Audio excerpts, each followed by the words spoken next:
Hey everybody, we're gonna start off here with Heart of the Forest, Part 3. I think this should be good. Alright, here we go.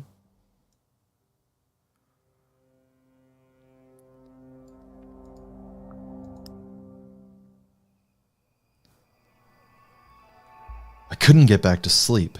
Since I arrived in this accursed village, things had been getting stranger and stranger with every passing hour, and now I'd ripped a pillow in half in my sleep.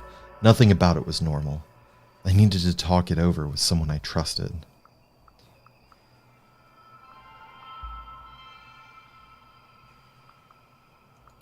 I thought about Olga.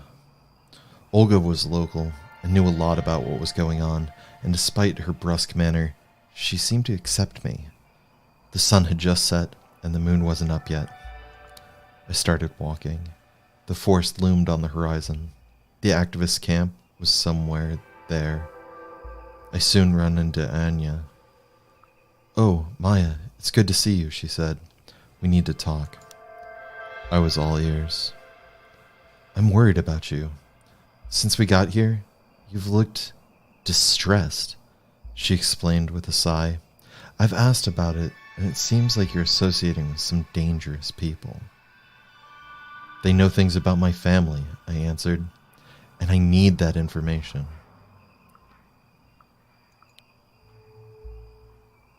"To be honest, I could really use some support," I sighed. "Would you come with me?" Anya smiled.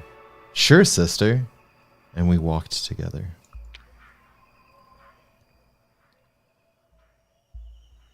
The camp had a different vibe than the logging site protest. There were more people there. We looked around, trying to take it all in.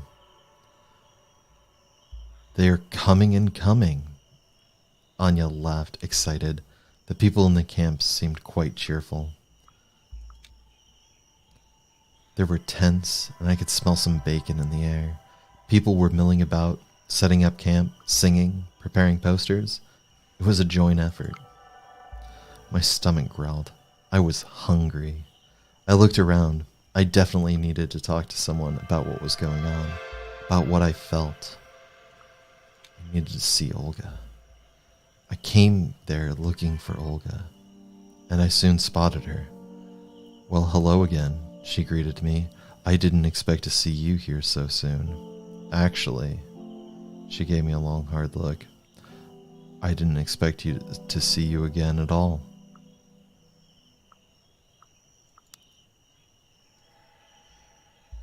"Good fucking evening to you too," I snapped, and to my surprise, she started to laugh.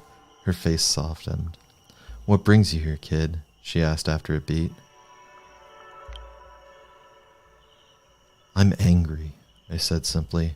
"I'm angry about what you told me, about my history, the forest, and the logging. I don't like being angry and not doing something about it." "I like your attitude," she said. "We need anger to do things that are hard, always. It's the force that moves us forward and helps us survive." She broke off and bit her lip. "What do you want to do about it?" "I want to do something," I said. "Anything. I want to feel like I'm doing something that has meaning, that will change what happens. I feel like I could smash those harvesters with a hammer. Do you have a hammer?" If I had a family debt to pay, it couldn't just be an observer anymore. She looked at me, her eyes a weird color, like deep, dark honey or molasses. "I might, but I need your support because Cornell will try to push his own agenda."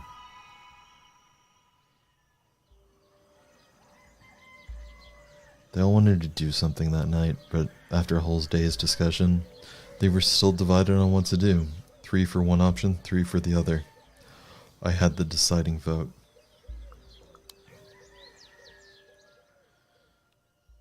I voted for direct action, and soon we were on our way to the logging site. We had some harvesters to deface.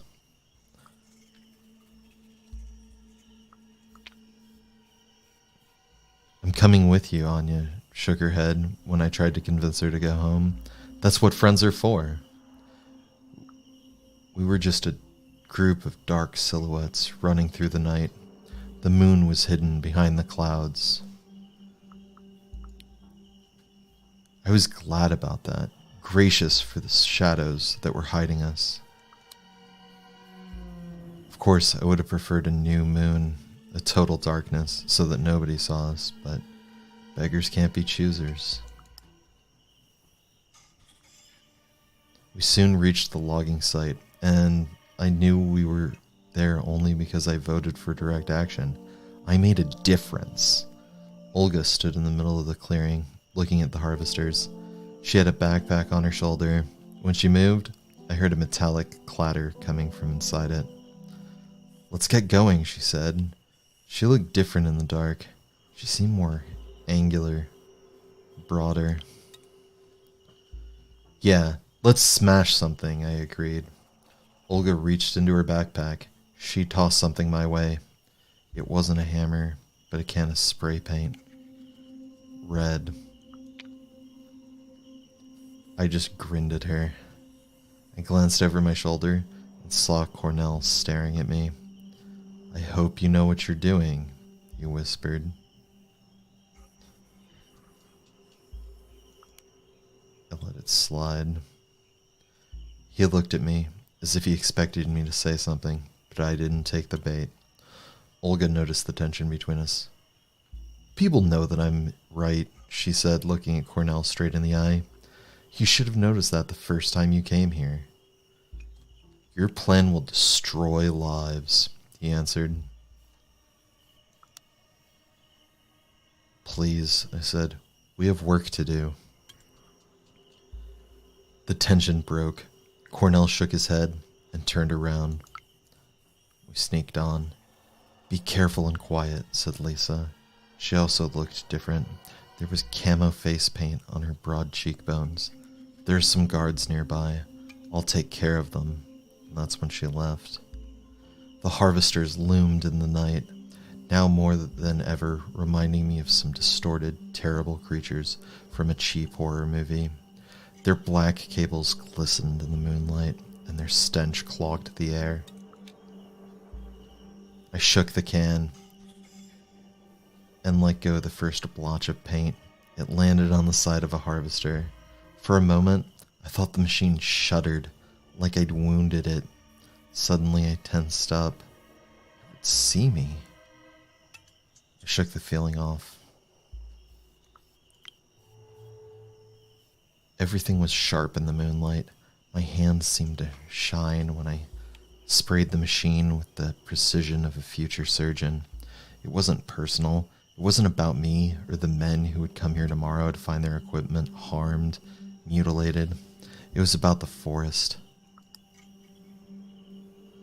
I saw Cornell walking my way, but I decided I had no intention of talking to him. Instead, I nodded at Anya, and we focused on painting a slogan across the windshield of the nearest machine.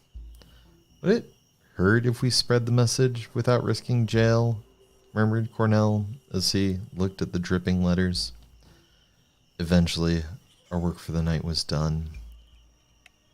I wrote "Save the Forest" in every language I know, said Anya, evidently proud of herself. And I might have also Google translated a few more. I looked at the defaced harvesters. I was proud of what we accomplished. Whatever the deal with my family was, I felt like I'd repaid some of the debt. The paint was slowly drying in the hot night air. We stopped for just a minute to admire our work, and then, for that moment, everything was still and quiet. The air smelled of spray paint. The harvesters looked stupid and helpless. And then the stillness was broken. Hey, where are you? What the fuck? Oh shit. Shit, panicked Anya. The guards!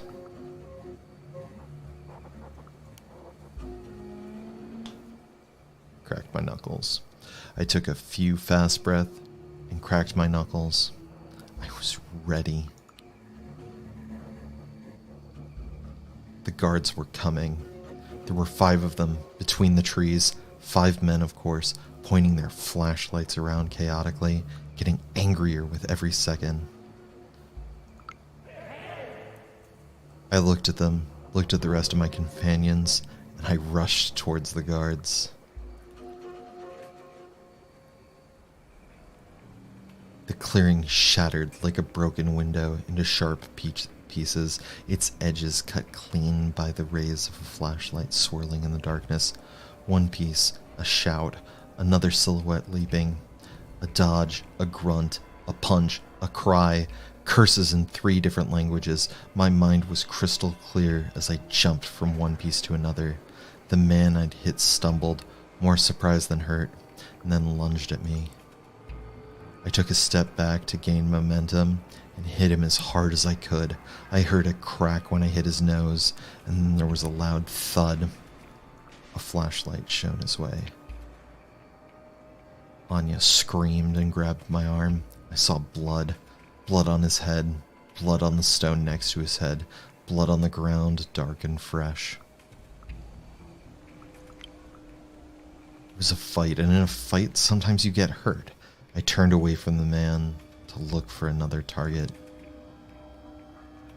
"She killed him," one of the men shouted, the horror clear in his voice. He directed his flashlight at my face, blinding me. I moved towards him and grabbed the flashlight. The guy was strong and we started to struggle. A second later, I noticed a huge silhouette behind him. It looked at me, and its eyes were glowing. "Leave her alone," it growled, and I recognized the voice. Was it Olga? It was Olga. She was bulging, muscles growing bigger, bones getting longer. She let out a joyous roar, grabbed the man, and slashed him with her claws. I felt a surge of adrenaline, my nostrils flared, and I suddenly heard myself growling. Something warm landed on my face. More blood. Howls. Terrified screams. Anya looked at me, panicked. "What do we do?" The man screamed again and pointed a gun at Olga. I acted on instinct. I zeroed in on the man pointing the gun and launched myself at him. A gunshot tore through the night. The pain was unbearable. Nothing in my life had prepared me for this. Blinded by the blood in my eyes, my shoulder and chest burning, I went berserk. I shouted. I swung my arms blindly. I cried and I howled. I stumbled. I fell. The force caught my fall, the bed of moss and twigs. I stopped thrashing, and cold numbness engulfed me. I punched the earth, trying to get some feeling in my hands. I gritted my teeth and I tried to get up. I collapsed again. I felt so cold. Suddenly, there was light. I looked up. The full moon looked different.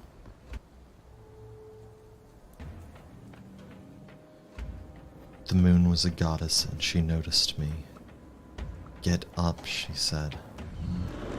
I got up. I feel good. I know that I shouldn't, but I don't remember why. I don't care. My muscles are sore and cramped, so I stretch like I've never stretched before. My arms are longer. My legs are stronger.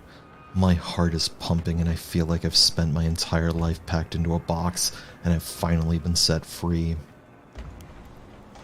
I take a breath and I feel my ribs and muscles move. The forest smells of blood and fear and excitement. I laugh happily, and others' laughter joins me. We laugh and sing to the moon. My mind is clearer than it's ever been before.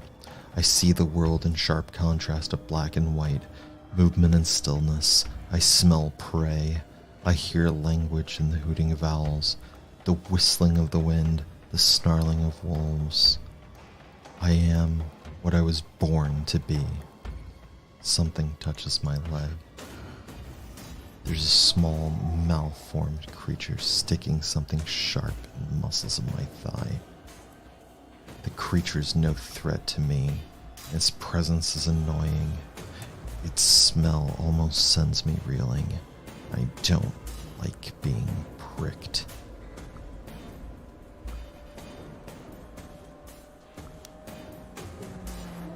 I push the creature away, and it flies through the air making funny noises. Then it hits a tree and stays there, pinned to a branch like a butterfly. My ears prick, and I hear more creatures running blindly through the bushes. My leg no longer stings, and I feel better than ever before. I smell prey, and I start hunting. They do not see me as I move silently through the undergrowth. The creatures are running away, their backs turned to me. A growl escapes from beneath my teeth, and one of them turns my way. It challenges me. I don't skip a beat as I lunge at it and close my jaws on its head. The taste is sweet. Piercing light burns my eyes. I hear more creatures coming my way. They want to hurt me. With a roar, I attack them as they slowly stumble, trying to understand what's happening. There are sharp noises, there are sudden flashes, and the air smells of fire and singed hair. They hurt me. I bite, and I punch, and I roar. I flare my nostrils. There's a new smell. Something is coming. The creatures? No. Something else. I see them moving among the trees. Suddenly I'm surrounded by them. I think I know them. They seem familiar. It's like I met them in the past, but they were hidden. They close in on me. What do they want? I relax and wait for them unflinching. They approach me and sniff the air. Their smells are overwhelmingly familiar. Once the people had sounds attached to them, but now I realize the sounds were not their true names. Run with us, they say.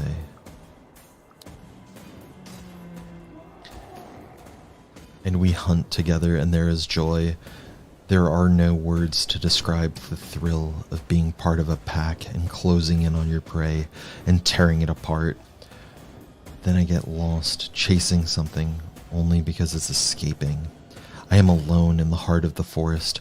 I look up and see no moon, only clouds and tangled branches. Something changed, and I realized how tired I was. I stumbled.